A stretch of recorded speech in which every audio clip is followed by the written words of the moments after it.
ह्यो नवरोच गेला. ह्यो धुंजी नायकाचो मोठो भाव फडजी आणि फडजीचो मुलगो. फडजीक 2 मुला, एक मुलगी आणि एक मुलगो. मग तो फडजीचो मुलगो म्हणून नवरदेव गेलेलो होतो आणि तो नवरदेव लग्न सोहळ्यासाठी गेलेलो असताना ऐकलं थैसून ह्यो संयमवर मांडलेलो त्यांना त्या ठिकाणी त्याची मुडकी उडावली आणि ती येऊन त्याच्याबरोबर सती गेली.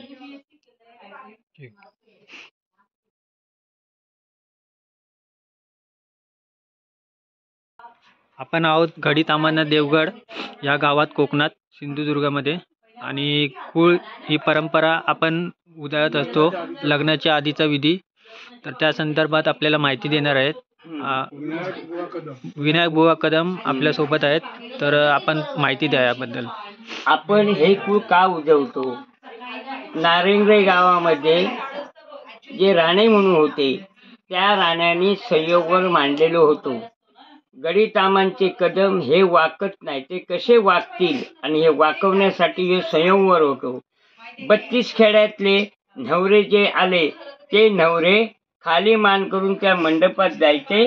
गडी तामांचे फक्त कदम घोड्यावरना बसून त्या ठिकाणी गेले.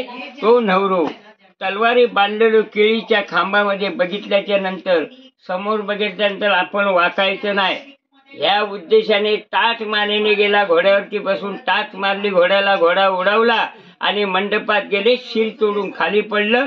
धड घेऊन घोडा मंडपात गेला. त्या ठिकाणी त्या लोकांनी त्याचा धरून खाली त्या माणसाला उतरला. ती जी पोरगी होती तिने या गुडघ्याला बाशिंग बांधलं आणि धडाला माळ घातली आणि त्याच नवऱ्याबरोबर गावातना कमीत कमी 500-1000 माणूस गेलेले होते या संयमवर नवऱ्याच्या लग्नासाठी. आणि तिथून ते नवरी घेऊन आले आणि इकडे त्या नवऱ्याबरोबर ती सती गेली आणि सती जाऊन तिचं स्मारक म्हणून आज या रवळनाथाच्या देवळाच्या समोर तिचं बांधलं गेलं. आणि त्या वेळेपासून ही प्रथा पडली की गडी तामांचे कदम जे गुडघ्याला बाशिंग बांधतात त्याचे कारण आहे फक्त गुडघ्याला बाशिंग बांधणारे जे कदम असतील तेच गडी तामांचे कदम असे ओळखले जातात. आणि याची नोंद खरोखर धर्मादाय आयुक्त कोर्टामध्ये 1 नंबर गडी तामांचे कदम अशी थै लिखाण झालेलं आहे. सतीचं मंदिर काय हे काय रवळनाथाच्या देवळाच्या समोर. ओके, आपण म्हटलंय मी. आपण या व्हिडिओमध्ये सतीचं मंदिर पण बघणार आहोत. तर व्हिडिओ जास्तीत जास्त लाईक करा, शेअर करा आणि सबस्क्राईब करा. धन्यवाद.